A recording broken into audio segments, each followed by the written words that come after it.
I was muted. Okay. So we got to start that over again. That was a rookie mistake. I ain't even gonna lie. I was all happy and excited. I was like, we coming in Christmas week, Kwanzaa week, about to start it off, and then I ended up being muted. I had the whole flag behind me and everything. But that's besides the point. Welcome, family. Jumbo. Hello, how you doing? Thank you for fellowshipping with me tonight. I hope y'all are doing great. I am your host of 2050 and Beyond, Jai Mir. And what we got going on here is a little bit of a continuation of our conversation from Tuesday. In 2050 Beyond, what we like to do on Tuesday, we set the firm groundwork for what we're about to be discussing, whatever subject that may be. This week, it was Black electoral politics. And on Tuesday, we resided heavily in the US because many of us are Black Americans, and that's what we know best. But today, we sort of crack open that egg a little bit and go beyond the nation state boundaries of the US and sort of get into what we believe we might see in the coming decades. And we got a lovely cast right now, like a lovely cast, like all of these dudes that I'm getting ahead of myself.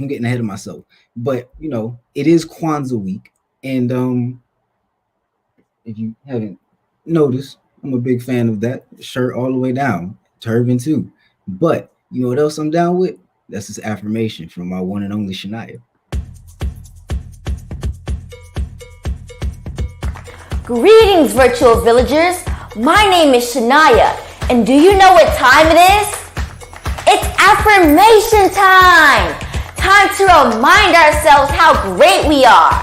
So everybody, repeat after me. I am smart. I have purpose. I am confident. I am valuable. My voice is worthy of being heard. I am an asset to my family, school, and community. I respect myself and I respect others. I am beautifully made inside and out. I love my beautiful hair and I love my beautiful brown skin.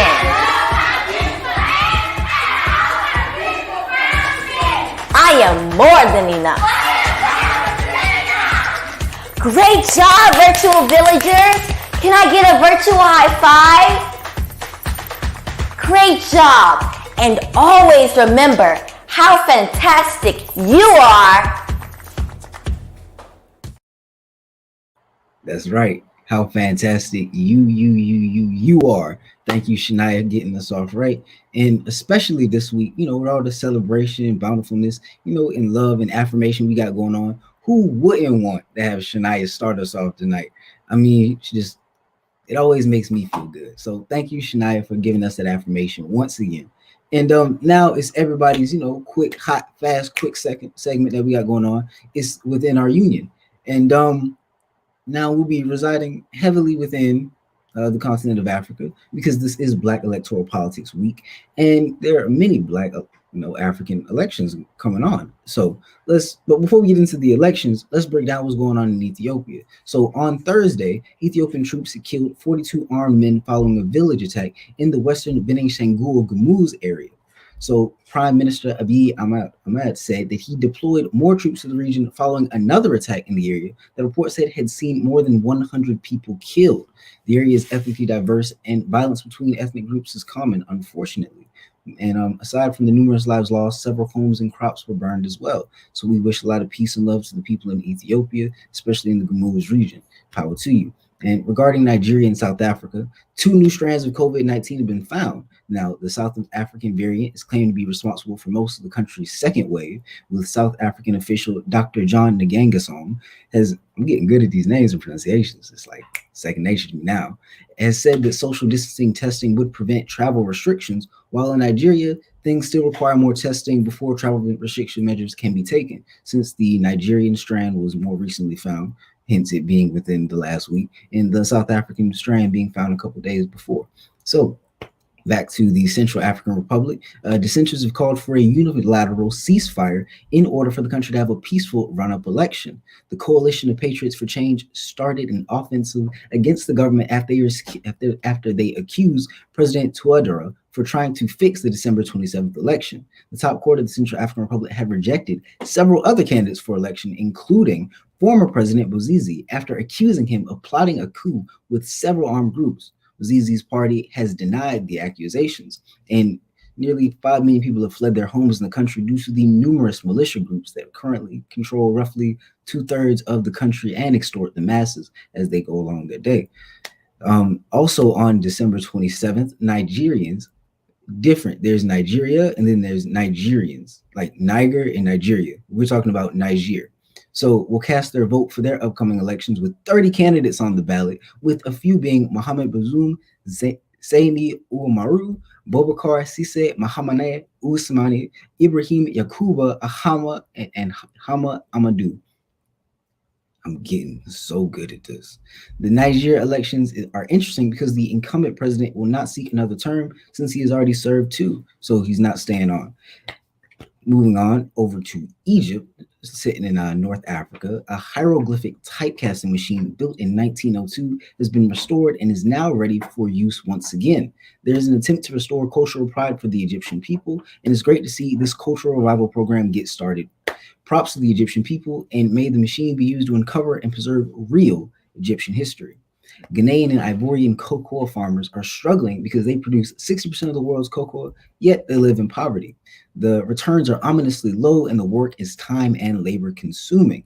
It is estimated that these farmers make just 6% of the sale price of a single cocoa bar. So we stand with the cocoa farmers over there in Ghana and the Ivory Coast, and we stand with them proudly. We hope that they get their funds and they get their due diligence.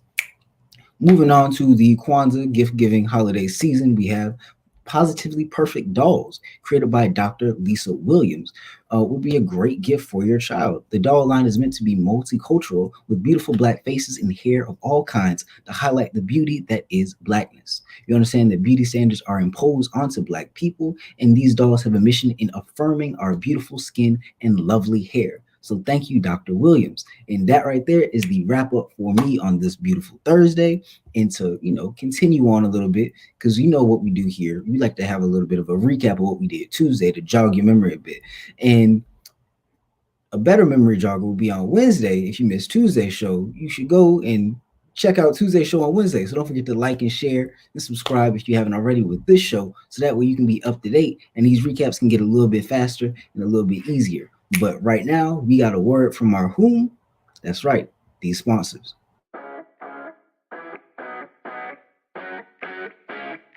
Hey everyone, it is Tasha Turnbull here, owner of T2 Fitness, and I am bringing to you all the Homebody Series. The Homebody Series was created because we are now more so at home, but guess what? I want us to feel connected. I want us to feel strong together. I want us to sweat together, and I want us to build our healthiest bodies possible. So we're going to be bringing you live workouts that you can do in the mornings, in the evenings, on the weekends, anywhere between 30 to 45 minutes. They're going to be low impact workouts, high impact workouts, but guess what? No matter what your fitness level is, all workouts are going to be able to accommodate wherever you are along your fitness journey. So make sure you join us because we need to work out, we need to be strong, and we can do this all from home.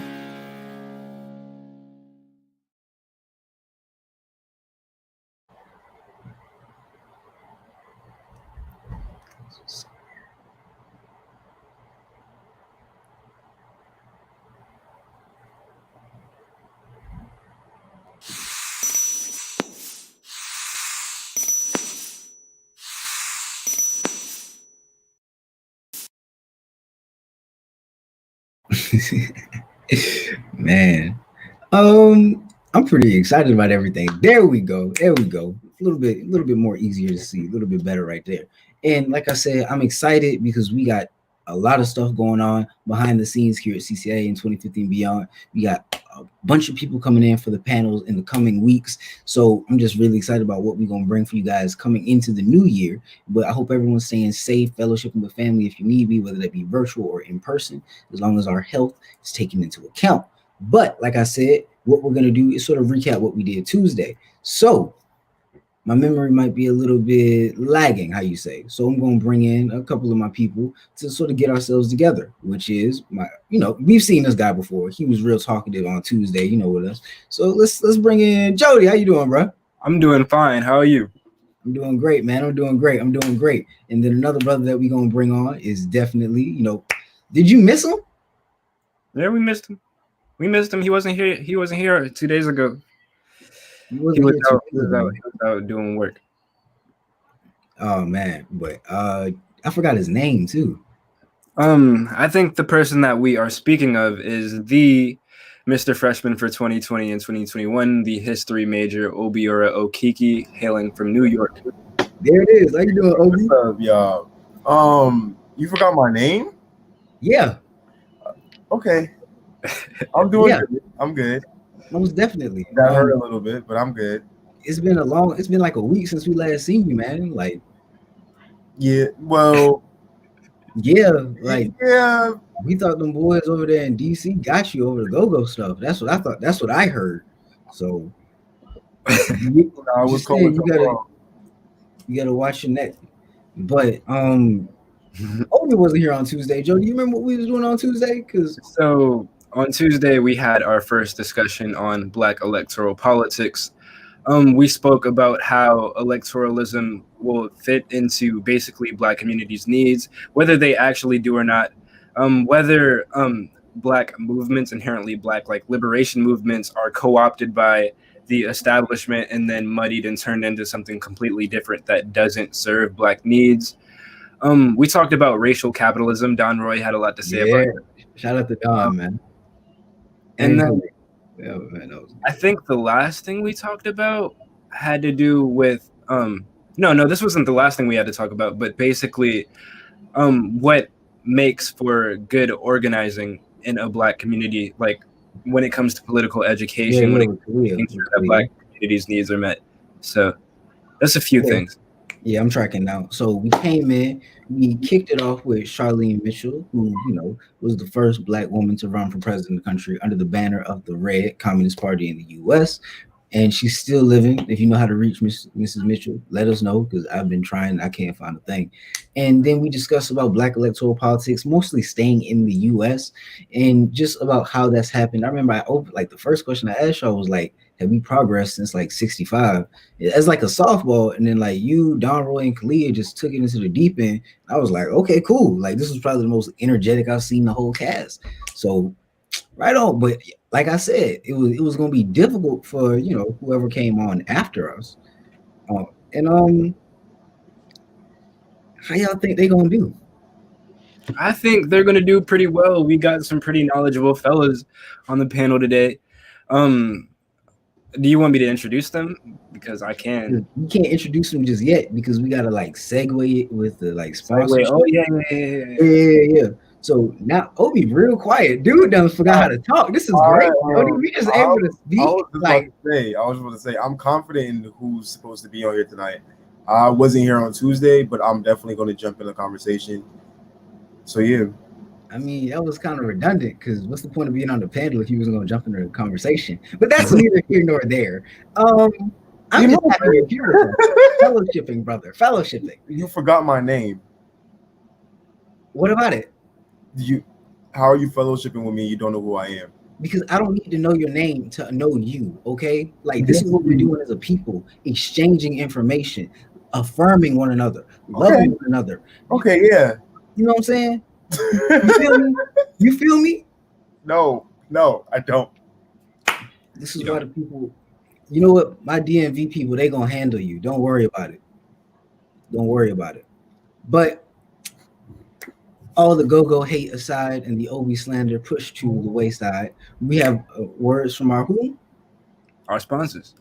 There we go. Buying or selling a home doesn't have to be difficult. At the James Allen Group, we work tirelessly to get families into homes and to get our listings sold quickly at the best price. James Allen, our principal broker, has over 30 years of experience as a realtor. As a U.S. Navy veteran, his knowledge of Hampton Roads and its community is a vital tool in meeting the home buying needs of military families. If you're ready to buy or sell your home, contact the James Allen Group at 757-449-8322. Sign up today for our free home buyer or seller seminar at jamesallengroup.com.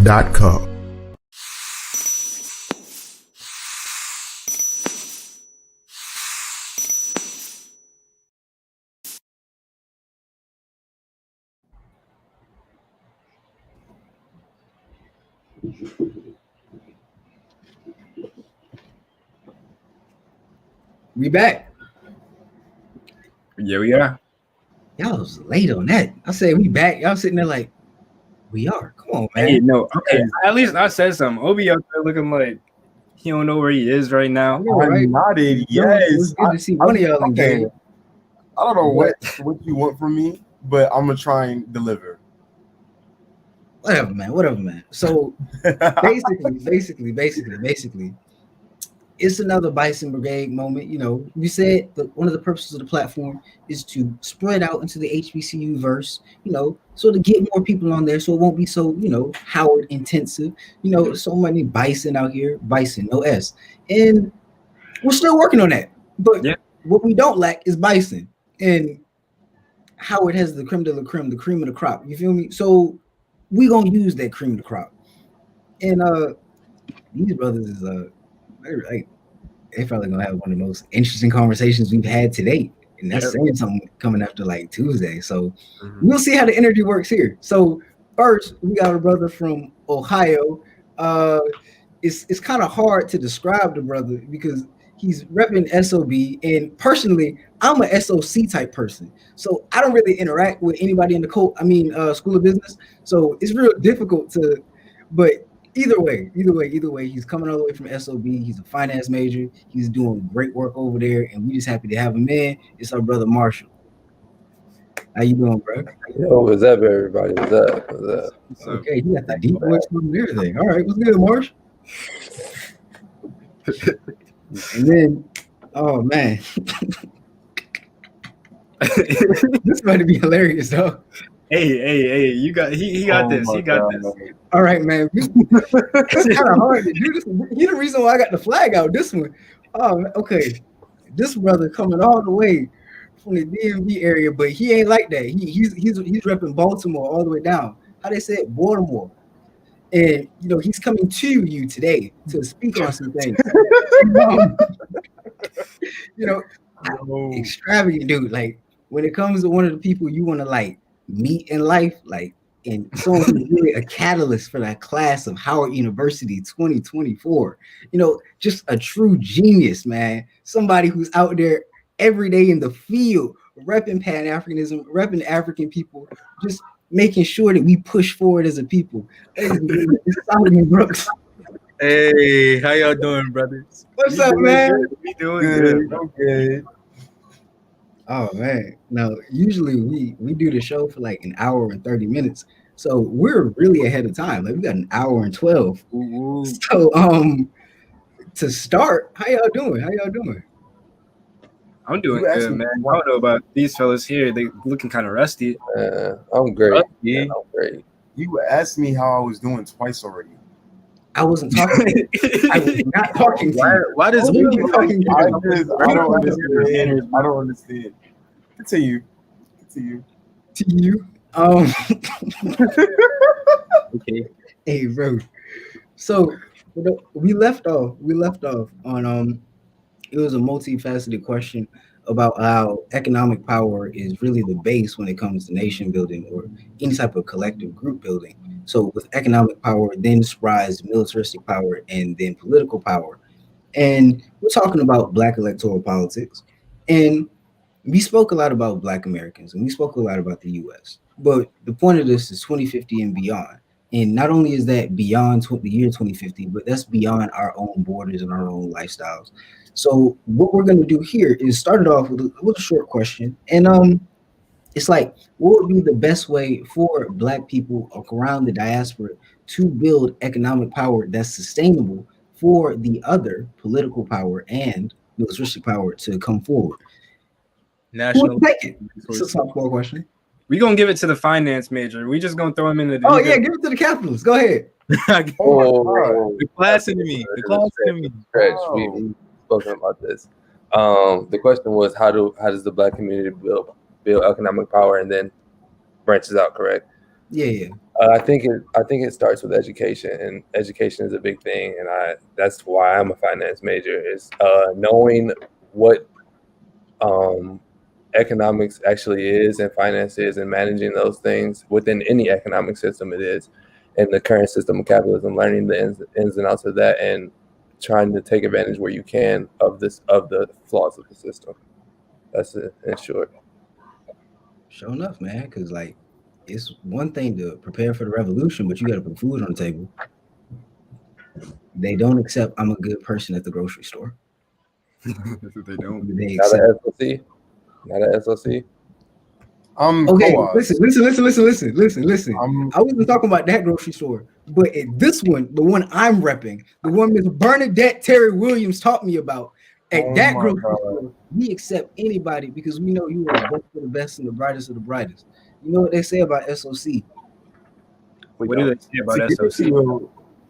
To get into your grocery store, you had to pay tuition, though, right? Absolutely not.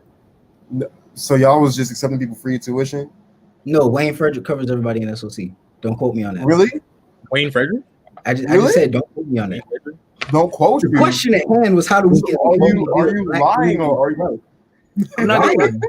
You can ask Wayne Frederick that question because wasn't he on the clubhouse the other day talking about I'm buying this? I will ask Wayne Frederick that question.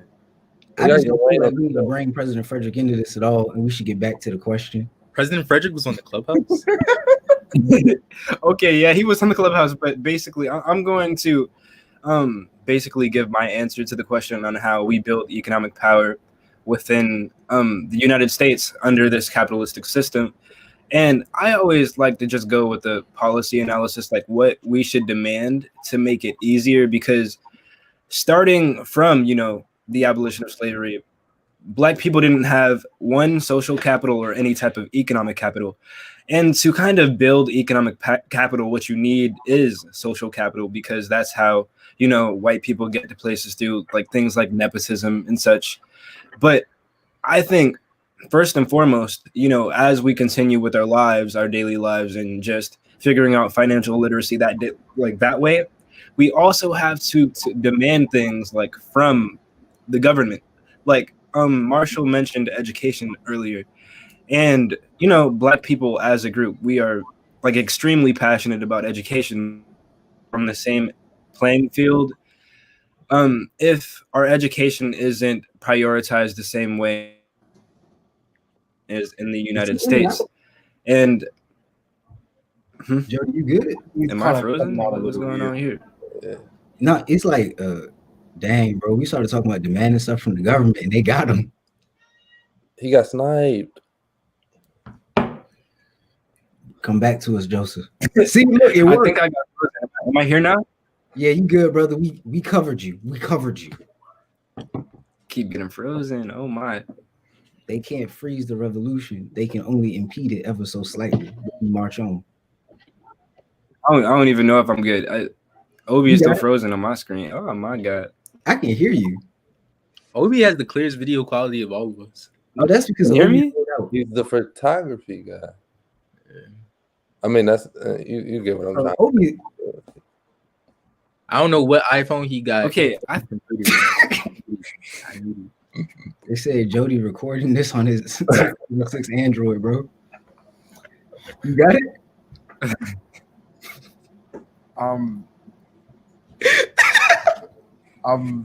I think we should just move on because Joseph is he's moving, but he's not. Okay. Somebody else take it, and then when Jody come back, we'll be good. Obi or you can go. The full government? Yeah, you can go. Easily. You can go. It's fine. All right, Joseph, if you're back now, you can finish answering the question. I think he's back. Okay, so where what was I saying last? You talked about building social capital and education and demanding from the government something, and that's where you sniped again.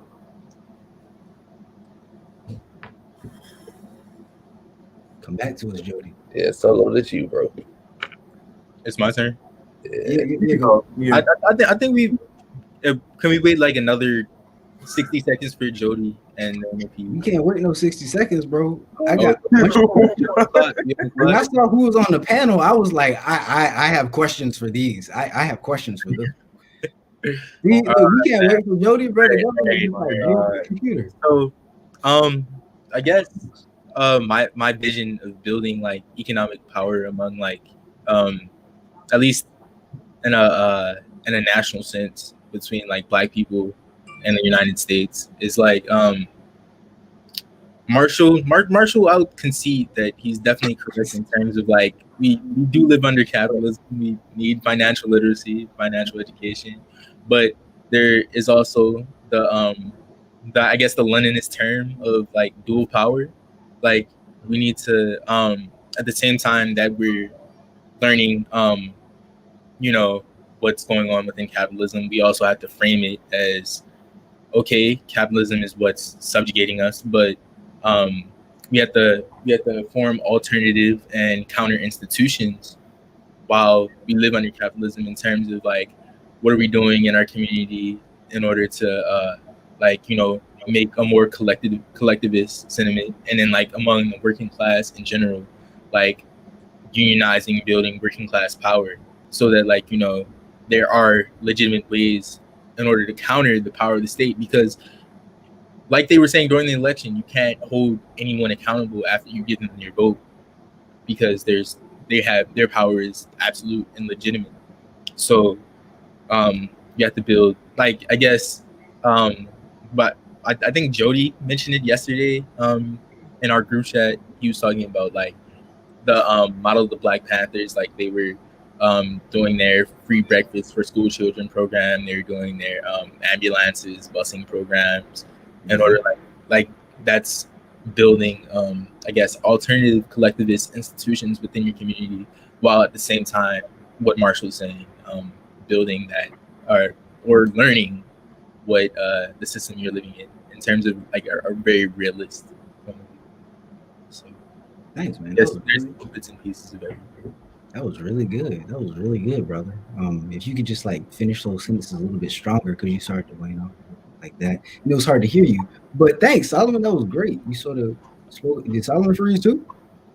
I'm frozen? No, you good. Okay, you good. You were just really still. He was still. I don't know why y'all do that. Like it's a live stream program, and y'all decide to be still on camera. That is very interesting to see. So you just want me to? Now I think. All right. Okay. I think Jody came back. Yeah, Jody. They are out to get me. They are out to get me. It's the man. It's the man. But I don't know what Solo was talking about during, my little vacation that I was taking, but I believe that I was talking about public education within the United States as it pertains to Black communities versus white communities. And I think the gist of what I'm trying to say is that if we continue allocating funds for public schools based on property taxes, meaning, like the average, just like what am I trying to say, worth of the neighborhoods in Black communities versus white communities, we are never going to get like that same educational parity, because since Black people just have a tenth of the wealth that white people have, that like funding is never going to look the same. So we just need the same like parity in that, and then that's one basis for bringing along like the educational parity in the United States. That leads to a greater financial literacy, which leads to a greater collective being in itself. I don't know if anybody else got an answer. Yeah, I see you. I just want to kind of touch on something Jody said about reallocating how the funds are dispersed to public schools within the nation, and I think that's the big thing. That's where electoral politics kind of ties in on the local level.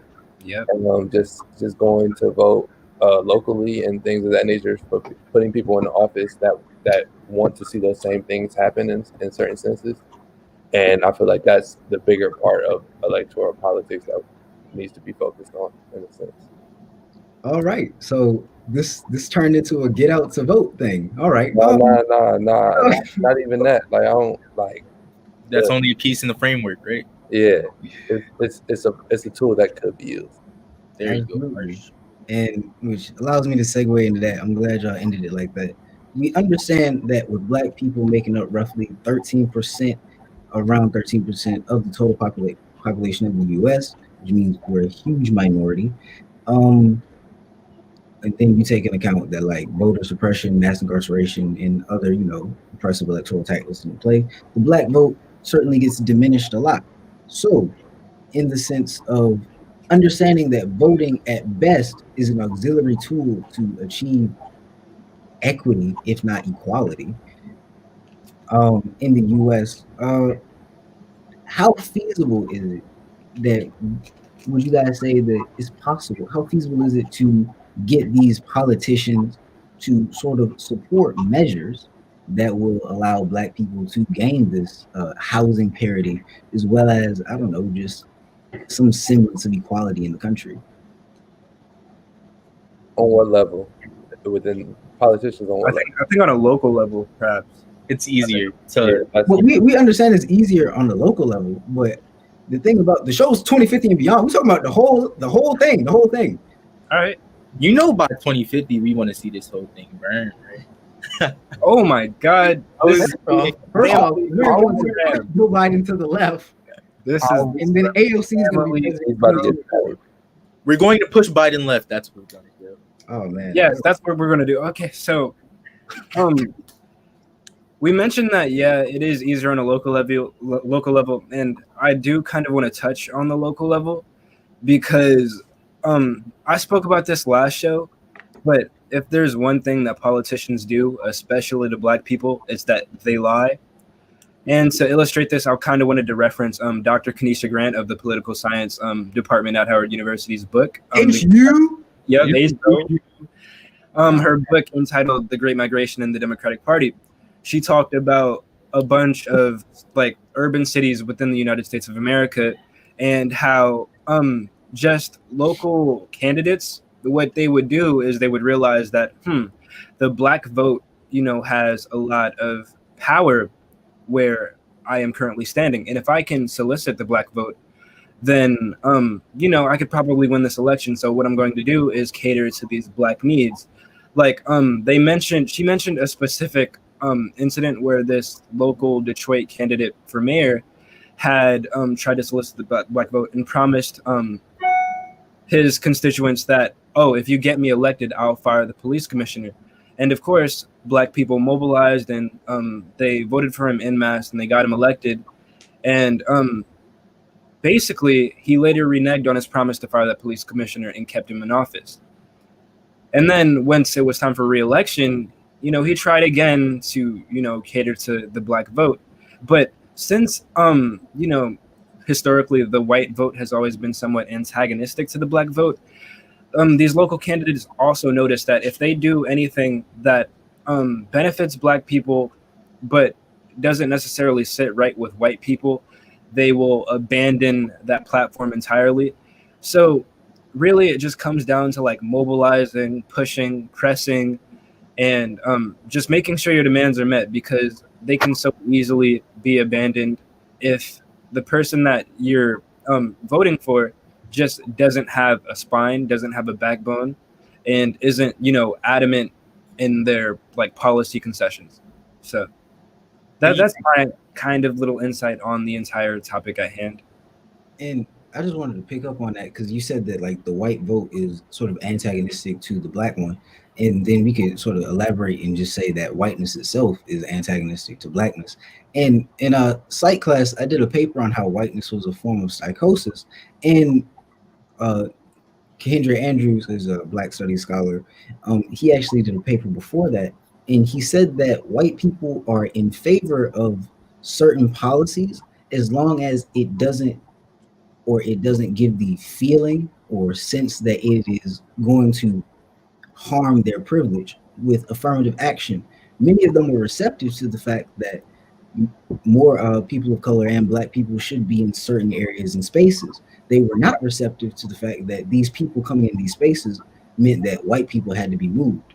And you could probably bring the Kwame Ture quote in here, where he says, paraphrasing a bit, that the liberal only cares so much about change as long as it doesn't affect his situation. Go ahead. Oh no, because like what you're pointing out about how like white people only really care about like certain policies, or only in favor of certain policies as long as they like only benefit, well, they can benefit everyone, or like just don't benefit only black people. I actually thought of like this poll that came out, I think this summer, that was this year, and basically I think it was a Gallup poll, but they asked a bunch of white liberals, hey, are you in support of like just funding being increased in black communities for their schools, so that like there's a greater improvement of like upon these schools in general? They were like, yes.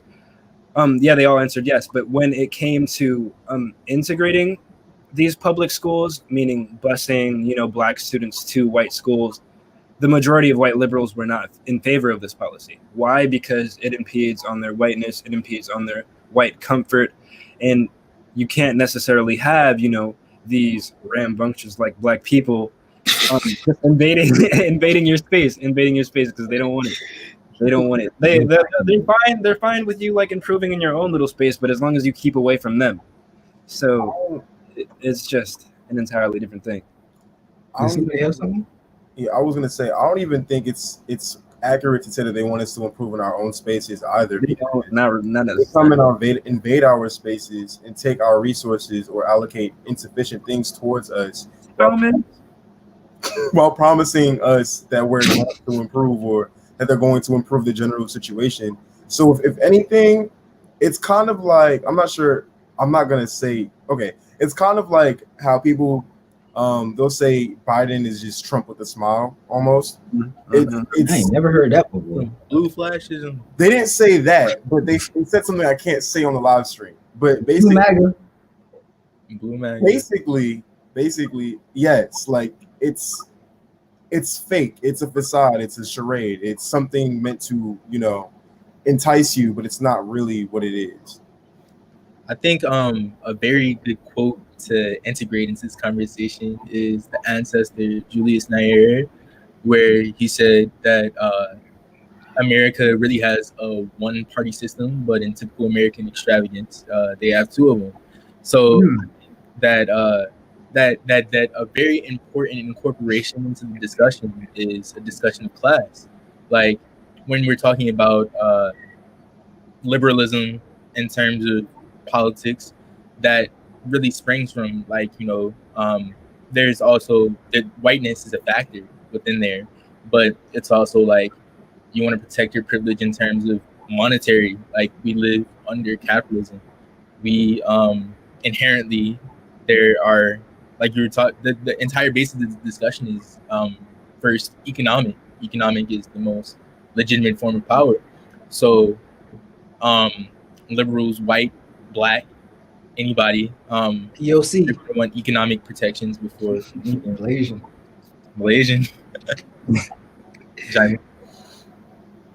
Oh, were you done, Solo?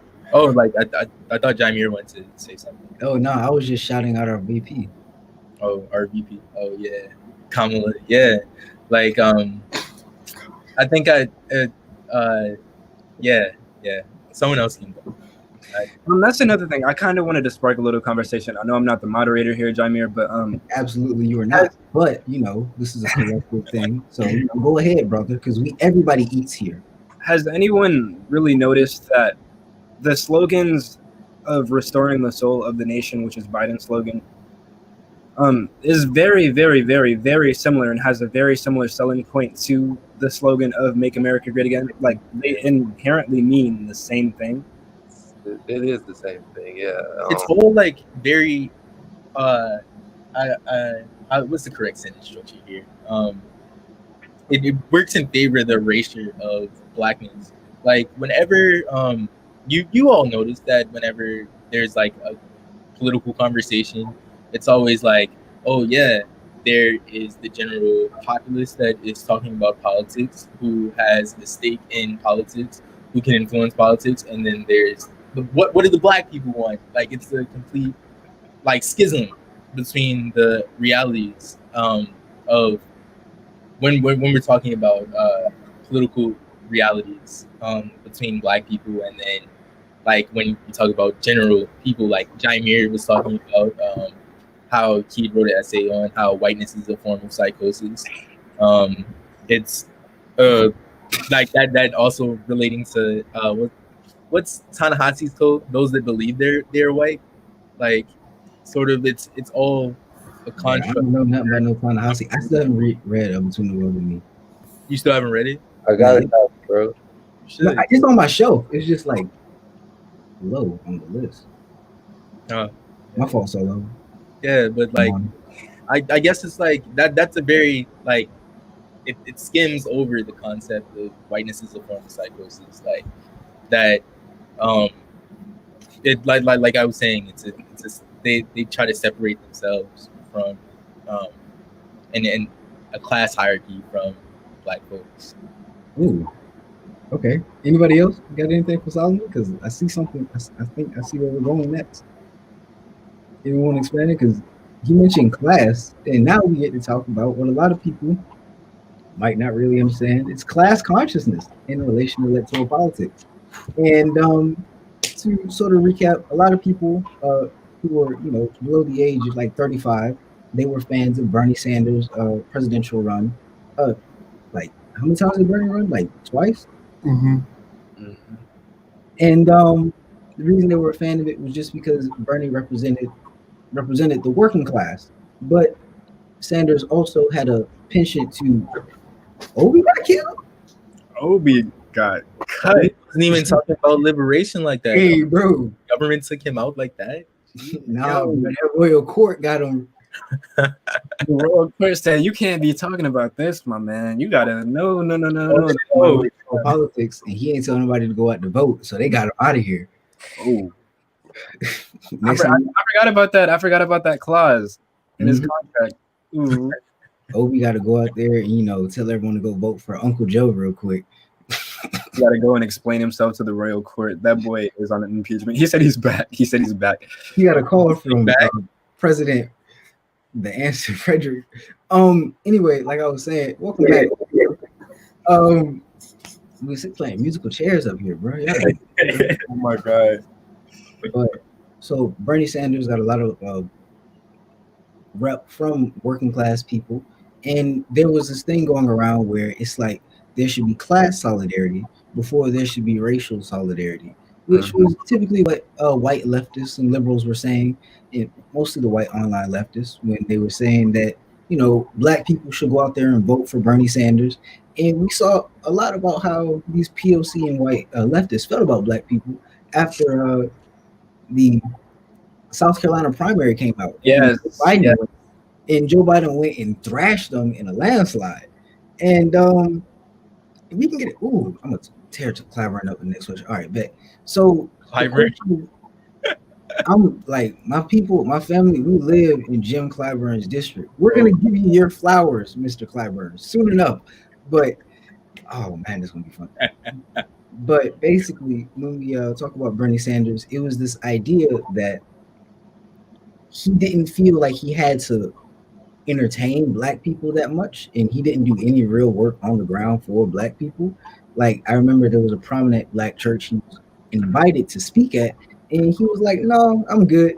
And so it relates here in the sense that if we are still working within the realms of electoral politics, and these politicians aren't reaching out to black people as they should, where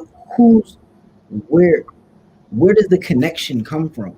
Because a lot of younger people like us, we understood the merits of Bernie Sanders over Joe Biden, but a lot of older folk they were given the term of being pragmatic voters voting for Joe Biden. I wouldn't really say, we'll get into that, whatever. But so where does the sort of spur of connecting these new politics with older folk come from, since the politicians aren't doing their jobs? Go ahead. I think in the case of just Joe Biden, in a sense, it was a big thing for like 35 and up, with the connection to Obama, and 35 and up loves Obama. Our age kind of has mixed feelings about not even mixed, bro. But all right. But I feel like it was just like, oh, that's Obama's VP, and we can't get Obama back, so this is the next best thing. So that was why it was Biden over like a Bernie. It's crazy because like if you really like look at it, like Obama really gave Biden like the blueprint in terms of like when we're talking about the term of intersectionality, or like how useless and like hollow of a term it really is. Like when you Oh, okay, but if we really Gee. when you like yo, I'm sorry, but like any attempt at like the criticizing, like you see how Biden is filling his cabinet with like people of color, like POC imperialist. any attempt at I said useless and hollow. I didn't swear. No, because I was like, why are they laughing so hard? I was like, okay. I seems like intersectionality is useless, and here's why. And then I was like, oh, The statement was like, whoa.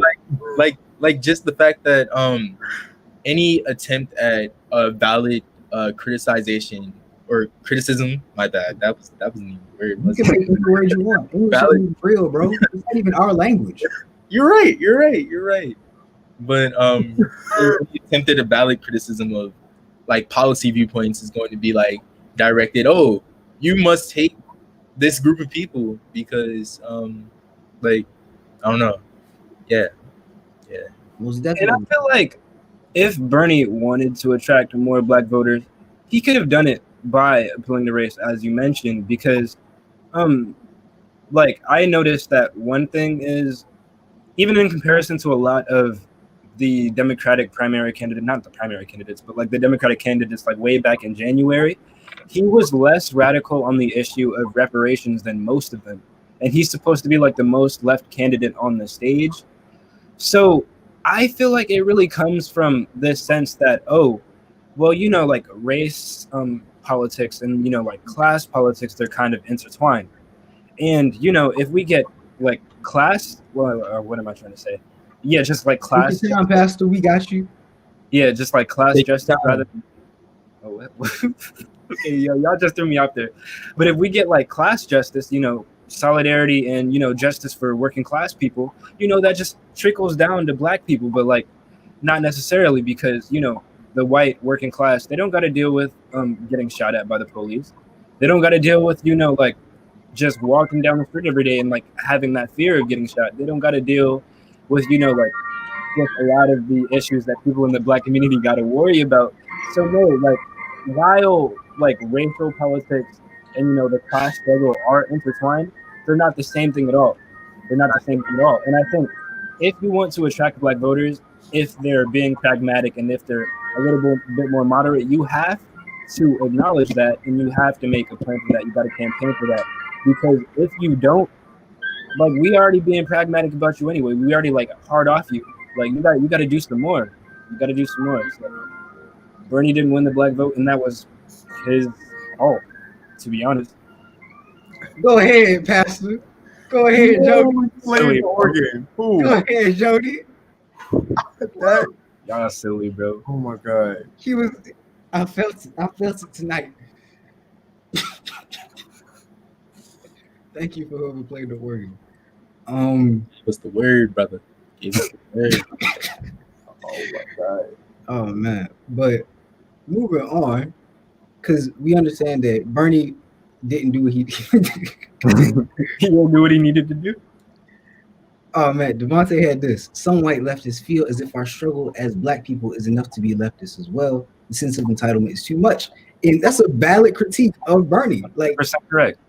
I don't think it's just Bernie though, because Joe Biden went on Breakfast Club and was like, if you're not gonna vote for Joe Biden, you're not black. You're not black. And we mentioned this last show. He was on the call with civil rights leaders, and he was like, "Bro, I don't even gotta cater to y'all anymore. Like, I got elected, and like I've implemented this, and this, and I was Obama's VP." And like pretty soon y'all not even gonna be like a minority anymore, and pretty soon like the Mexicans are gonna be more important than y'all. And then it was just like this whole thing about how like Joe Biden was like, bro, I don't care what white people think. It's the same thing. I mean, no, he cares what white people think. That's all he care about. He don't care what black people think. And that's the same thing as that the electorate that you are. That's the same thing as the Detroit mayor way back when he was like, yeah, I'm going to fire the police commissioner and he ain't fired the police commissioner because he was like, nah, like I serve the white people. I don't serve the black people. I ain't gotta care about y'all needs. I am a man. I am a man. And by the way, I used to be a segregationist. I don't really even like y'all, so I'm not gonna do this. Don't start me. Don't hit up my phone. Black Lives Matter. You is not getting a seat at the table. Y'all are not getting a seat at the table. Don't email me. Honestly, I'm not working on no policy for y'all. No policy. Y'all can take them crumbs. Woo. Jody said he was gonna carry the conversation tonight. Oh man. He's spitting though. I feel like every 4 years, or let me say every election cycle, this happens though. Like this is something I see in almost every single candidate, if not every single candidate. The pandering towards black people goes crazy, and then after they get elected, all of a sudden it's like, oh yeah, that was a joke.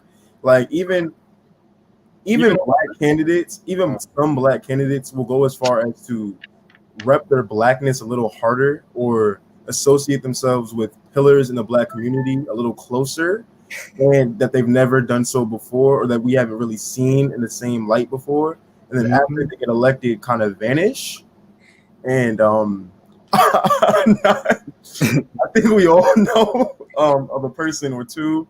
Yeah, like Hillary Clinton, Beyonce, and Jay-Z, and then she had hot sauce. Yeah, no, I'm talking. Yeah, even that. But I'm talking about. I'm trying to save you. I'm trying to save you. Hillary Clinton. Yes. I'm trying to save you. Like Obi or Hillary Clinton is definitely one of those people. But yeah, it's actually something that I think happens almost every single election cycle, if not with every candidate. Like it's just, I'm tired of it. I really don't even. I don't even believe anyone is actually going into politics to see our communities get better. Because every election cycle is always just this crazy amount of pandering, and then they get into office and not that much is really done. Joe Biden, yeah, exactly. And it's like, that's not true. That is not true. Joe Biden said back in November of last year, nothing is going to fundamentally change. He said that. Everybody else was like, "No, we can fix Joe." Joe Biden is firm. There's this belief that Joe Biden is easier to hold accountable, which I didn't. No, he proved that in that call. He proved that. I don't want to throw around the word of accountable because we already know. How do you hold the president accountable, bro? Once you give him his vote, you can't do anything. That was one of the major. Like, okay, let's say your form of accountability was, pulling up to the White House with 200,000 people and protesting him with signs and chants and everything. This man got a bunker in the White House. He can go hide. He can go hide. Just wait until it's over. He ain't gonna do nothing. Like you can't really hold anybody. You can't no material ways to do it. You can't do it online. They can just ignore your tweets or your emails or whatever. There is no legal way. Arms struggle doesn't work. There is no legal way. I just wanted to put this out. So, and it sort of segues into the whole presidential accountability because we talked about the pandering. I did my final in the grocery store about this, and I talked about presidential pandering. And I said that one of the highest forms of pandering was, LBJ, not LeBron, Lyndon Baines Johnson, signing, the Voting Rights Act. And it was basically, it wasn't all what all black people wanted. Like, it was just a small piece of it, but give black people scraps and then let them go. And then as history goes on, you see more people pander. Bill Clinton calls himself, the first black president. Hillary Clinton, hot sauce, and Beyonce. Cory Booker was really weird by making up people named T-Bone in New York. And Joe Biden talking about how black kids love sitting on his lap while he was a pool, like a lifeguard. And then the breakfast. Any politician who goes on the breakfast show was Joe. But I do remember Cory Booker, and this wasn't for the presidential candidacy, but way back, he had this little Twitter stint where he was talking about Hot Pockets. And then there was this dude who kept tweeting at him, and this account's not active anymore. So I'm starting to believe that it was either his burner or something that he used as a tool to attract more support. But that boy had a Twitter handle, somebody tweeting at him, no profile picture, that N-word read. and he was just tweeting at him with straight ebonics, talking about, yo, like the power's out, we ain't got no food, I need like some hot pockets. And I was like, huh? Another thing, because we wanted to talk about, because we were still going on pandering before we get into the accountability question. Barack Obama's whole presidency was just pandering to black people. Yes. The whole thing. And Yeah. that might be a bold statement to say, but we just saw Donald Trump sort of spend the last 4 years doing whatever he wanted. Like, first thing he did was like a Muslim ban, and nobody did anything. And then he kept going, and the build the wall. American politics is crazy, but yeah. So we see a lot of pandering, and Joe Biden pandered, but he didn't. Biden was a weird pandering because it was like It backfired on him, I think. it didn't backfire because he won. Dude, he was like, I'm a give y'all a little bit, but like, I know y'all gonna vote for me regardless. So it's like, Y'all remember Mike Bloomberg's campaign? Like, he had this one specific facet of it where he had like a whole URL, or that's not the real name for it, but basically a URL like MikeForBlackAmerica.com that redirected to his like major campaign site. And I remember, like, because we listen to the black radio stations. This man had a black radio station on like Sway in the morning every single morning, talking about MikeForBlackAmerica.com, blah blah blah. Like, I'm gonna do this for Black America, I'm gonna do that for Black America. But isn't Mike Bloomberg a millionaire already? Yeah, he's an oligarch. Wasn't he NYC mayor? Like, did he get anything done for black people when he was there? No, he didn't. So where's the data coming from? And Obi know about that. Obi straight from. Tell us about the story, Obi. Testify. You need to testify, brother. Bloomberg, all I'm really gonna say is you're a classic white candidate. Like, I really pandering promises. I'm gonna do this, I'm gonna do that, and didn't do that, and didn't do it, and did not do it. I'm actually gonna go as far as to say I think conditions got worse while he was there. Like, I don't even. How do conditions get? It's just not even.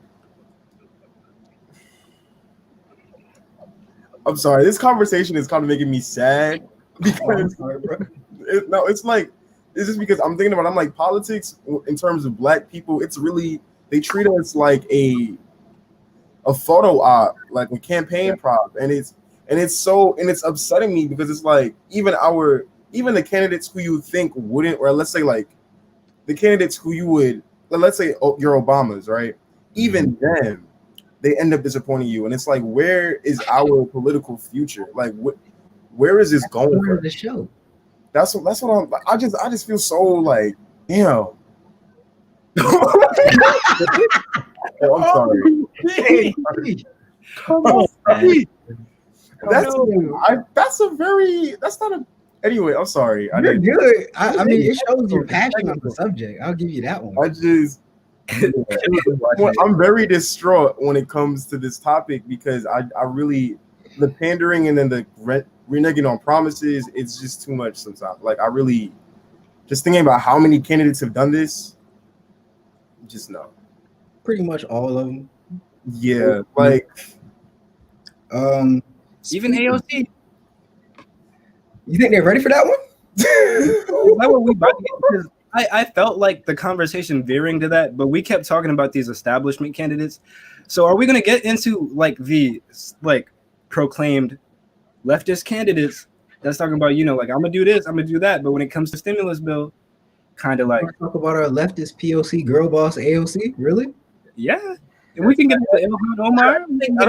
I think there's another 4 years that'll have to seep into public's consciousness about leftist candidates. Like, I think there's still hope there. But people blasting them on Twitter right now. People blasting them on Twitter. The problem with the community is that people are romanticizing her, and that's the issue. Like, it's becoming like almost an obsession, and that veers away from her actual, what she actually gets done in office or what she's actually saying. It becomes more of a fetish almost, or like a fad, where people are very attracted to her as a person and not what she's actually doing. I'm not sure if you guys have seen it, but there's fan cams of AOC There's people with AOC as their profile picture, people who are like literally treating her as if she was a celebrity. Yeah, like AOC stand accounts. I don't Exactly. think anybody really knows who AOC is or what AOC does as much as that she's just a very pretty young politician. You know, well, she went viral a few times for calling out white men in office, and then that was when her real like fan base developed. But like, still, oh, like they don't know what she does. They don't really know who she is or what she stands for. Yeah, that's where like this culture of supporting her comes from, and it's so weird to me. Okay. I mean, like I think you can go back to the same. Like people in general with candidates are very superficial. Like people voted for John F. Kennedy literally because he was a handsome man. They didn't says a lot about America's beauty standards. Well, the presidential office has always been like a pageant of sorts. Like there's certain boxes you have to fill out. Like there's one of Bernie's greatest criticisms was that he was too old. Yeah, and that he looked sick, and like it. How old is Trump? Trump's like people will give away their future for a good-looking candidate. Even the same way, there's never been a single president, or there's always a dog associated with the presidency. Like remember when Barack came out there in that tan suit? Exactly. Like it's like there's an image to hold up. We're very invested in the personal lives and the image that our candidates present. And yeah, that's the thing. That's what I wanted to touch on a little bit, because part of the way that AOC sells herself was that I'm like this relatable candidate. You know, like I'm going to push for the working class because at one point in my life, like I was a part of the working class. You know, like she used to work as a bartender, so she has, you know, that like aspect of her life going for her. She accrued student debt because like she went to Boston University and majored in like economics. So like she says, like, I'm going to push for you because, you know, I was once a member of the working class and I can understand your struggles. But even if like she meant that at the beginning, and you know, what we were speaking about like last show was we were like, do people get changed by the institution ultimately? Like you can have a question of whether like she was sincere from the start, or whether like she was just changed by the establishment, because that's what happens to all politicians ultimately. But yeah, like it's just like to like be a real like radical person in office, like it takes a complete antagonizing of, you know, just the American structure as it works, and it takes an entire upheaval of the American structure. So, you know, like be a radical, to be an electoral politician and be like, you know, like I don't believe in capitalism. I think it's completely antithetical to it. Yo, chill. We got the hand system for a reason. I love the conversation. It's the Mbongi thing for me. Y'all are, you know, Mbongi Goodfellas. That's going to stick. So, Marsh, you can go, and then Obi can go. Yeah, I don't think it's possible for like like it's always going to be it's not necessarily that the political system changes the person. Mm-hmm. It's that's who they actually were in the sense. Yeah, I say this because you can't really go into a place of political power that high and think, oh yeah, I'm going to change the whole thing.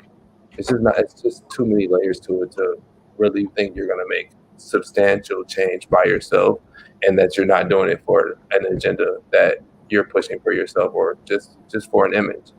And that's where like the high politicians, like people are surprised that like, oh, these people are terrible people in a sense, just morally sometimes, or majority of the time.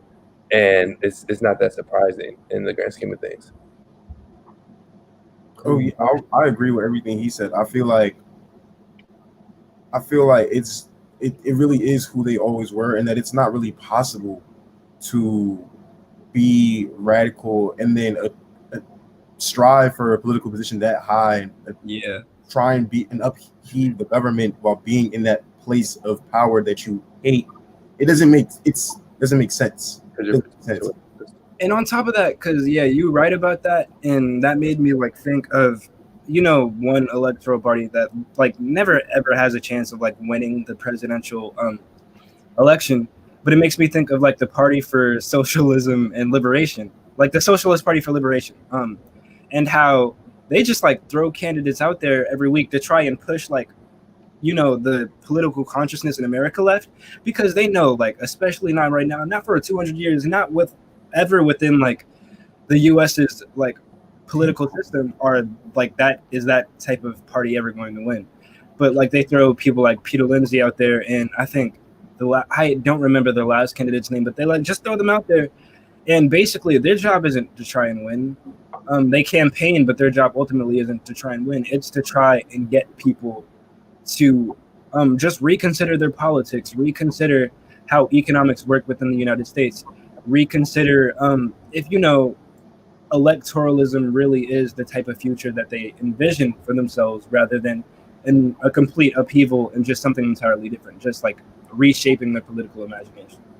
So do you think that's a good tactic? Do you think that's a good tactic? It depends. I guess it could be. I personally don't know that like the Party for Socialism and Liberation in the United States is really doing much to push the political consciousness left. I think that has more to do with like grassroots organizations and people on the ground going out within their communities and changing these things. Because when it comes to like politics just being placed on like a federal level, people don't think about it that way. Like they're not thinking about like who like represents their morals the best. And I think this is represented in Biden winning so much of the black vote. They're worried about who they think can win. I think more black people would have voted for Bernie Sanders this past election if they thought he could win. I think majority of black people were like, yeah, this guy, his politics are just way too left. He's never going to win in this entirely like anti-socialist, anti-communist type country. Like it's never going to happen. So I thought Bernie got Olivia Pope. Go away, bro. Oh, for real? I thought he got Olivia Pope, bro. Marshall out. Oh man, did you just mention like a 2014 show? That's a deep reference. That's a deep. Yeah, like no one's talking about Scandal in 2020. Oh man, but I think Scandal was pretty representative of a lot of people's ideology. People want politics to be more like backdoor, cutthroat, mistresses, affairs, murders, instead of just the realities of it, which is increasing minimum wage, getting people health care, ensuring that we aren't bombing innocent children, men and women in various countries, not imposing needless sanctions on socialist or communist countries. And I think the romanticism of politics is something we could definitely talk about, because a lot of people spoke about how Trump was this great evil, and Trump was terrible. Quote me on that, because yeah, Trump was bad, and Joe Biden is worse. Yeah, we're there. For as bad as Trump is, just like, please word that correctly. Please word that correctly. Okay, no, as bad as he is in policy, as racist as he is, and you're right, I really do need to word this correctly. Yeah, I don't word this correctly.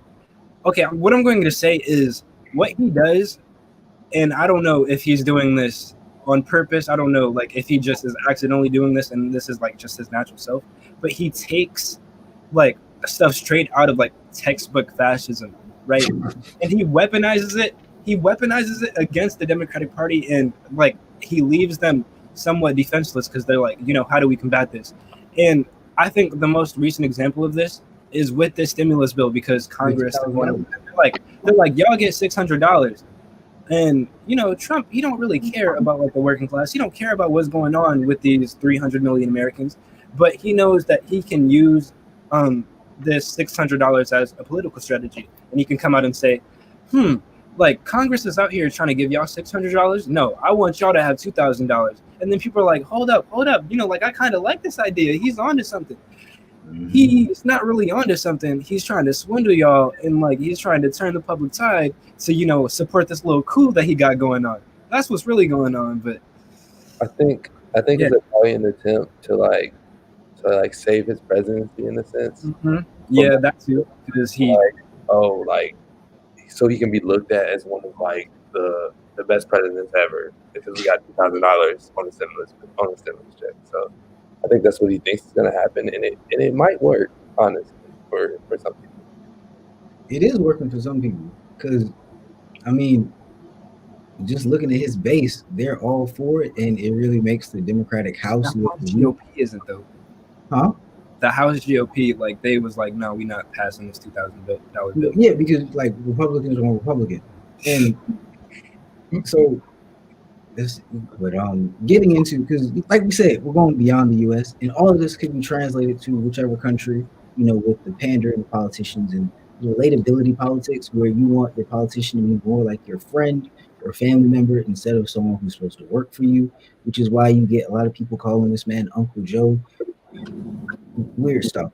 But AFRICOM, you know what that is?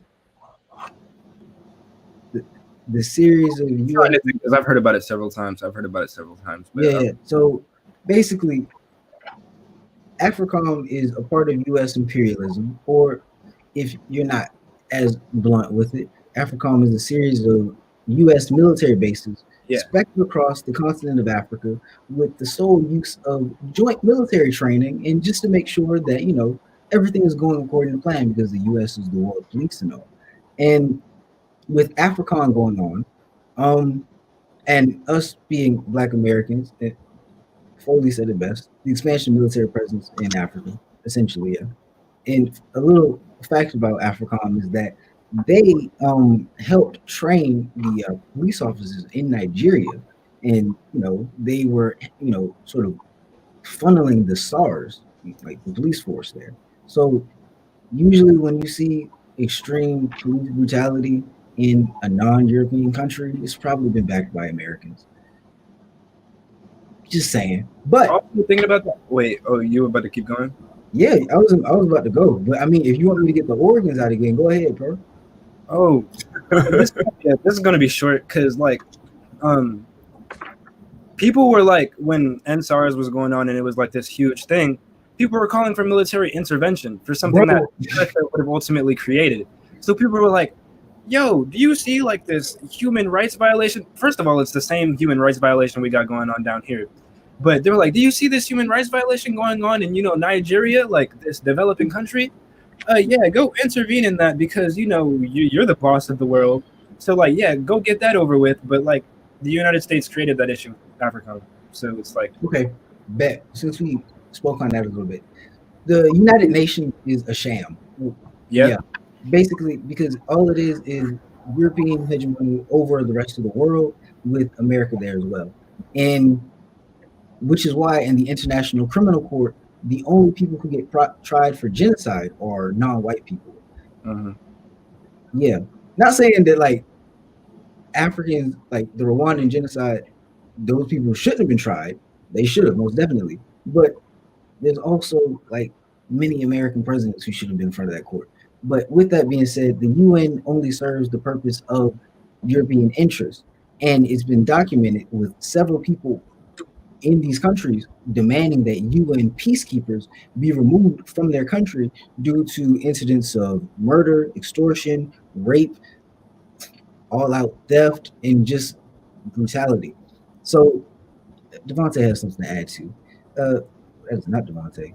The fact that Boko Haram hasn't been handled yet shows the U.S. isn't about helping African nations. And then Foley, y'all going in the comments. This is what we're talking about. The militarization of police departments in the U.S. is also trained by those in ICE. Is no trio. This is why we should have a global context of our struggles regarding police state violence. Thank you, Foley. It would be great to see Foley on the show one day, wouldn't it, fellas?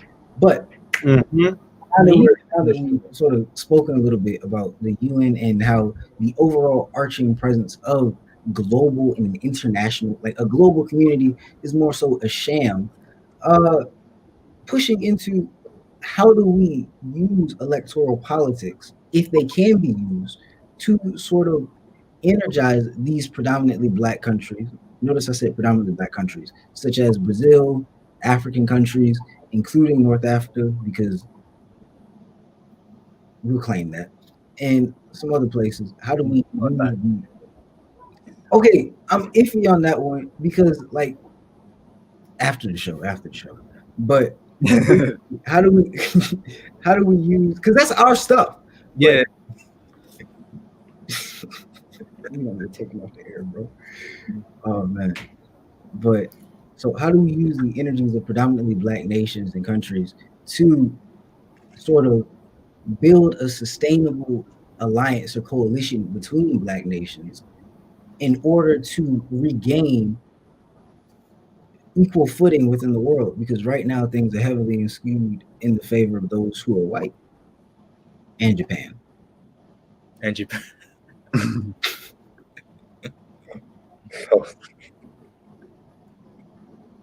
Go ahead. So, I is Pan Africanism a different topic for another week? Go ahead, bring it up. We good. Bring it up, bring it up, bring it up. Like, I don't know, like, if we're talking about a global context, I think the leaders of the '60s and like late '50s, early '60s, in Africa, such as Kwame Nkrumah, in terms of like, oh, like just in general, yeah, Castro. in terms of like, you know, kind of the very common thread between all of them is that there was a sentiment of nationalization of their resources and kind of keeping out, like, you know, like not necessarily isolationism as much as like keeping other economic powers and interests outside of the context of their countries so that they could develop their own economic powers and prowess.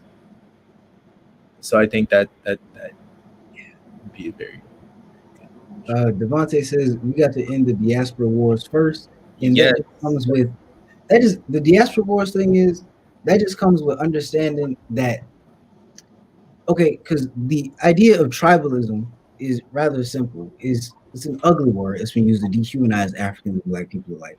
Black people mean those outside of the continent of Africa for the time being. But tribalism is essentially when they try to say that people are so beholden to a immediate family or an immediate tribe that they then only see that tribe and ignore any other commonalities that they may have with other tribes. And that's the same, and that's all nationalism is, except on a grander scale. So since we understand that race is a social construct and it supersedes nation states because there are black people, white people, and other races all over and speckled in these states, the way to combat diaspora wars is just to build a certain affirmation and commonality among black people that transcends nationalistic tendencies. Because like there are people from Jamaica who are heavily nationalistic, people from Haiti, people from America, people from the several countries in Africa, people from Brazil who are heavily nationalistic. And they all take pride in these white orchestrated boundaries instead of understanding that we all cousins just a couple years removed. Like it's a saying that we all cousins, we just one boat stop away from each other. That's pretty much what it is. So the end of diaspora wars, it's mostly just affirming other people and sort of breaking that slave mindset that a lot of people have. The flag behind Jai is like, right, look at it, everybody. Go ahead, Go ahead, bro. Tell her what the colors stand for, brother. Tell her what the colors stand for. The land, the skin, and the blood. The land, the skin, and the blood, baby. But yeah, like I think that all of us as black. Why are you drinking like that? Boy, I was thirsty. I needed a just continue. We all need to understand, like Jaimir said, that these are white orchestrated identities. The forces of white domination, white supremacy are pushing us towards these extremes. The images of black people from across the globe towards each other are all white supremacists orchestrated. Like, for example, the images that are given towards African Americans are like that of the global thug, and vice versa. The images of Africans given towards African Americans are like the late night commercials, mud huts. These are savages, sort of, and sort of poverty porn. Yeah, poverty porn, and it's all views of black people from all across the globe from the white gaze. So what we all need to do in terms of formulating a global identity is breaking the white gaze and really determining who we are for ourselves. that means death to all Afro pessimists. And we can. I want to keep it, but that was strong language. Hey, we could have talked about Afro pessimism, but then you said all that, man. Anyway, but we mean, like, listen, and I hope, yo, I hope Wayne Frederick is listening, and any other HBCU student leader, because we can do this by establishing an HBCU African Universities student exchange program. yes, brother. We can make it easier to shuttle Black students to Africa, Black students to places all over the Africa, have them come over here, just get in contact with the communities, like just affirm their Black skin and, just get rid of these conceptions of borders. Because when you're a Black person on the globe, not even in the United States, not even in Africa, borders do not exist. The borders in Africa, those were created by white men who wanted to decide, who's going to colonize this specific area and who's going to colonize this specific area. And then when it comes to America, like, we're all over here spread over the place because they decided, okay, yeah, I'm going to take, this Black person and I'm going to put him here so we can do this, so she can do this, so she can do that. Them borders, they are completely artificial. We are Black people for, and I think Kwame Ture said it. Or no, it was either Kwame Ture or Malcolm X. We are not like Black American. We are African first and foremost before anything, because Absolutely. That's where we came from. These fucking music. What do you mean? What's up with the music? That was you. That was your calling right there. You brought that on. Yeah, we need to get that done though. I got to figure out a way. I'm gonna read that paper and I'm gonna see like what's been tried, because I really I'm surprised that hasn't even been done yet. We're gonna work it out, brother Joseph. Absolutely. Jody, you dropping a 30-point triple-double tonight. Everybody clap it up for Jody. No, man, not even 30. That was a 50-point James Harden special right there. Yes, Look sir. at Obi not clapping because he don't know basketball. Clap. Oh, Will. A little pageant clap. But fellas, we got to wrap things up a little bit. So y'all got anything to say to the people at home before we sort of skedaddle, It was definitely no punches pulled tonight. Not you, the guest. Oh, damn. I just thank you for having me. I'm gonna be back, y'all. Me and Ja got some. Absolutely. We're going to be in the lab, bro. We're going to be in the lab. He tried to stop me from getting on I was SOB. Yeah, but we here now. We got the representation. We good. Thank y'all. All right. Appreciate you, Marsh. Solomon, what about you, brother? I just really a big thank you for letting me on. I hope that my contributions to the conversation were productive and stimulative, not distracting. And do I got another day here, or no? I don't have enough. Did I am on the sign up sheet? Just sign up for the next one. Just sign up for the next one. The show, the show was immaculate, fire, crying, tears of Pan-African liberation. Like, we got the wrong show, man. Thank you for being here. Thank you, man. All right, between y'all two, what y'all got going on? Hey, man, I was just happy to be on here another time. It's always great talking to you, Obi, and my HBCU friends. So I'm feeling good. I'm feeling good. Can't wait to have more of these conversations. Absolutely. Absolutely. Yeah, I was also pleased with the conversation. I felt like we talked about a lot of real stuff and that we kept it authentic. I felt like we kept it real, unfiltered for sure. So yeah. Keeping it real, brother. Do you have a problem with me, or are you just antagonizing me for no reason? Antagonizing? I'm sharing brotherhood with you. I'll continue. You know what else I'm gonna share? These words from our sponsors. Be right back.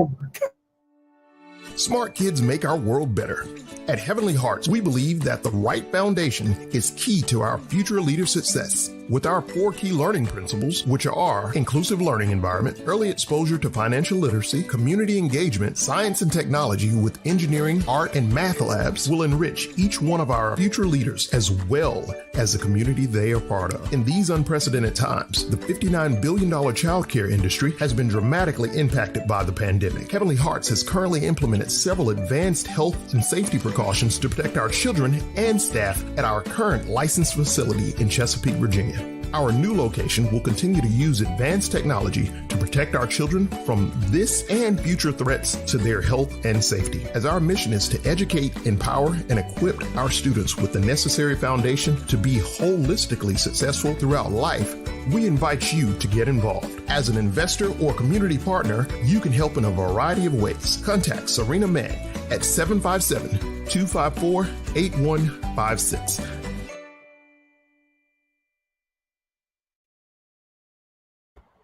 I told you I'd be back. My co-host had to leave. And I'm glad that you haven't left yet, because what's that thing we always do? It's that HBCU shout out and recognition and understanding and appreciation and affirmation. That's right. Now, this week, who do we have up on the chopping block? You know, the pedestal, you know what I'm saying? None other than Tuskegee. That's right, Tuskegee University. Now, a lot of people know Tuskegee because of, you know, a little name by the name of Booker T. Washington, or another, you know, name is George Washington Carver. But how many of you guys know Tuskegee? Let's get into it. Founded in 1881 as Tuskegee Institute, Tuskegee University is a powerhouse HBCU, which started out as a one-room shack with just 30 students, became one of the pivotal centers of Black American education, whether that be intellectual education or more physical understanding, because that's really what Booker T. Washington wanted, was just to have an understanding of, yes, the intellectual needs to be cared for, but also the fact that you got to put food on the table, so you need to know a skill.